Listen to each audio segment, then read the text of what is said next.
মধ্যপ্রাচ্যের আকাশে আবারও বারুদের গন্ধ। যুদ্ধবিরতির আশা যেন মুহূর্তেই মিলিয়ে যাচ্ছে। একদিকে মার্কিন যুদ্ধবিমানের হামলা, অন্যদিকে ইরানের কঠোর হুঁশিয়ারি, যে কোনো আগ্রাসনের দাঁত ভাঙা জবাব দেওয়া হবে। তাহলে কি নতুন করে শুরু হতে যাচ্ছে এমন কোনো সংঘাত যার আগুন ছড়িয়ে পড়তে পারে পুরো বিশ্বে? যুক্তরাষ্ট্রের সাম্প্রতিক ২ দফা সামরিক হামলার পর আবারও তীব্র উত্তেজনা ছড়িয়ে পড়েছে মধ্যপ্রাচ্যে। গত ১৭ জুন উভয় পক্ষের মধ্যে একটি সমঝোতা স্মারক স্বাক্ষরিত হলেও বাস্তবে সেই সমঝোতার কোনো ইতিবাচক প্রভাব দেখা যাচ্ছে না। বরং হামলা এবং পাল্টা হুঁশিয়ারিতে পরিস্থিতি আরও জটিল হয়ে উঠেছে। এই প্রেক্ষাপটে কঠোর বার্তা দিয়েছে ইরানের ইসলামী বিপ্লবী গার্ড বাহিনী বা আইআরজিসি। বাহিনীটির ভাষ্য, ভবিষ্যতে যে কোনো ধরনের আগ্রাসনের জবাব হবে আরও কঠোর এবং তাৎক্ষণিক। আইআরজিসির প্রকাশিত এক প্রতিবেদনে বলা হয়েছে, যুক্তরাষ্ট্র এবং ইরানের মধ্যে স্বাক্ষরিত চুক্তি অনুযায়ী হরমুজ প্রণালীতে জাহাজ চলাচল নিয়ন্ত্রণের দায়িত্ব তেহরানের ওপর ন্যস্ত রয়েছে। তাই এখন থেকে এই গুরুত্বপূর্ণ জলপথে কোনো জাহাজ আন্তর্জাতিক নিয়ম লঙ্ঘন করলে তাদের বিরুদ্ধে অতীতের তুলনায় আরও কঠোর ব্যবস্থা নেওয়া হবে। একই সঙ্গে বাহিনীটি দাবি করেছে, যে কোনো অজুহাতে নতুন করে সামরিক আগ্রাসন চালানোর চেষ্টা করা হলে তার দাঁত ভাঙা জবাব দেওয়া হবে। বিবৃতিতে আরও অভিযোগ করা হয়েছে, সাম্প্রতিক মার্কিন হামলায় যুদ্ধবিরতি এবং সমঝোতার চেতনার পরিপন্থী। আইআরজিসির মতে, এ ধরনের হামলা অব্যাহত থাকলে চলমান কূটনৈতিক প্রক্রিয়া পুরোপুরি ভেঙে পড়তে পারে এবং নতুন করে বৃহত্তর সংঘাতের পথ তৈরি হতে পারে। অন্যদিকে মার্কিন সেন্ট্রাল কমান্ড বা সেন্টকম জানিয়েছে, তাদের যুদ্ধবিমান হরমুজ প্রণালী এবং এর আশেপাশের একাধিক এলাকায় সামরিক অভিযান পরিচালনা করেছে।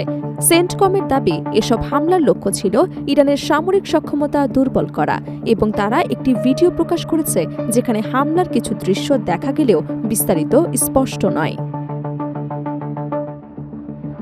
মার্কিন সামরিক বাহিনীর ভাষ্য অনুযায়ী এই অভিযানে ইরানের সামরিক নজরদারি অবকাঠামো, যোগাযোগ ব্যবস্থা, আকাশ প্রতিরক্ষা ব্যবস্থা, ড্রোন সংরক্ষণাগার এবং সমুদ্রে মাইন স্থাপনের সক্ষমতাকে লক্ষ্যবস্তু করা হয়েছে। ওয়াশিংটনের দাবি, এসব স্থাপনা ভবিষ্যতে আঞ্চলিক নিরাপত্তার জন্য হুমকি হয়ে উঠতে পারে। তবে ইরানের দাবি ভিন্ন। আইআরজিসি জানিয়েছে, যুক্তরাষ্ট্রের সর্বশেষ হামলায় তাদের ৫টি উপকূলীয় অবস্থান লক্ষ্যবস্তু করা হয়েছে। দেশটির বিভিন্ন অঞ্চলে বিস্ফোরণের ঘটনাও ঘটেছে। কাতার ভিত্তিক সংবাদ মাধ্যম আল জাজিরার তথ্য অনুযায়ী, দক্ষিণ ইরানের সিরিক বন্দরের কাছে তাহারুই গ্রামের আশেপাশে বিস্ফোরণের শব্দ শোনা গেছে। উল্লেখযোগ্যভাবে একই এলাকায় এর আগেও মার্কিন বাহিনী হামলা চালিয়েছিল। এছাড়া কিসম দ্বীপেও হামলার খবর দিয়েছে ইরানের রাষ্ট্রীয় সংবাদ মাধ্যম। এদিকে পরিস্থিতি আরও উত্তপ্ত করে তুলেছেন মার্কিন প্রেসিডেন্ট ডোনাল্ড ট্রাম্প। হামলার পর সামাজিক যোগাযোগ মাধ্যমে দেয়া একটি পোস্টে তিনি বলেন, ইরান যদি ওয়াশিংটনের প্রত্যাশা অনুযায়ী আচরণ না করে তাহলে বর্তমান সামরিক অভিযান আরও বড় যুদ্ধে রূপ নিতে পারে। তিনি অভিযোগ করেন, যুদ্ধবিরতির লঙ্ঘনের জন্য ইরানই দায়ী। ট্রাম্প আরও লিখেছেন, ইরান কখনোই শিক্ষা নেবে না। এমন পরিস্থিতি চলতে থাকলে আমরা আর ধৈর্য ধরতে পারব না।